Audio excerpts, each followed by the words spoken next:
There's been a question that has been asked of the Octavia. While it's existed in India, in terms of its presence, it went off, then it came back again. But never has it been manufactured in India. It's always been a CKD. Why has Skoda Auto stuck to that philosophy and not gone ahead and started manufacturing the Octavia and many other models in India? So for Octavia, we follow the parts and component business model. I think for given the volume situation, that's the most effective and efficient business model. In terms of the volume impact, but there are competitors within your segment, within the executive sedan segment also, which have cars manufactured in India and managed to do better volume. So can we expect it from Skoda going ahead that maybe within this year, considering you are on a product offensive this year, as you've mentioned it, can we expect more models to be manufactured in India, considering you're already sharing the manufacturing facility with Volkswagen? Can we see more of made in India models from Skoda Auto going ahead? So as far as the success of Octavia in the segment is concerned, let me tell you, Skoda Octavia is the number 2 car from a volume point of view in its segment. Right. Yeah. So it's very successful. More importantly, in the price segment, which is 18 to 20 lakhs, we have almost 70% segment share, which means Octavia is virtually the only choice that customers have in this price bracket. Localization, more indigenization is a continuous process, and I think we will work with it even in future. Right. Speaking about the price written over there, now you say one nation, one price. So I'm going to have to ask you a question on GST. How difficult was the transition from the previous tax regime to the GST regime for Skoda Auto? So of course there are teething issues. There were some readiness which was involved.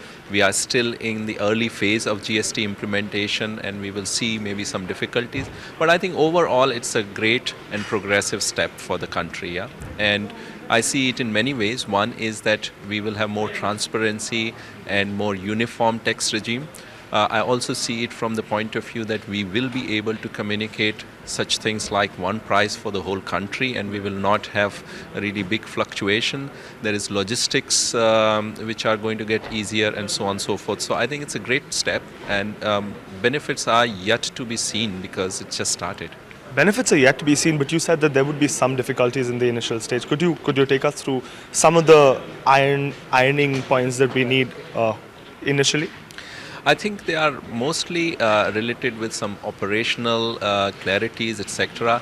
But I think as we go along, those are coming on. So I don't see really any big difficulties, which is a showstopper for such an initiative. Nothing's going to be a showstopper. So speaking about, and I'm going to go back to the whole product offensive part, could you speak to us, take us through what more models can we see from Skoda India going ahead through the year? So we already said this is our product offensive year. We will have 4 new launches. Octavia is the first one, so which means we have 3 more to come this year. We have already announced that we will have Octavia VRS, which is the performance car, in this year itself, in this quarter itself. And then we will have Skoda Kodiaq, which has just been launched globally. It's a big SUV. And we have really big expectation, and one launch we keep it to ourselves to surprise you in the due course of time. But none of these cars is going to be manufactured in India, is it? As I said, I think as per the business model, we have parts and component business model for some car line. We have a manufacturing setup together with the group in Pune.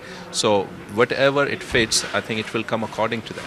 But I'm going to tease you with one more question in that the Rapid is manufactured in India. That's your only car that's manufactured in India, and it ends up doing better sales than your cousin, which is the Vento.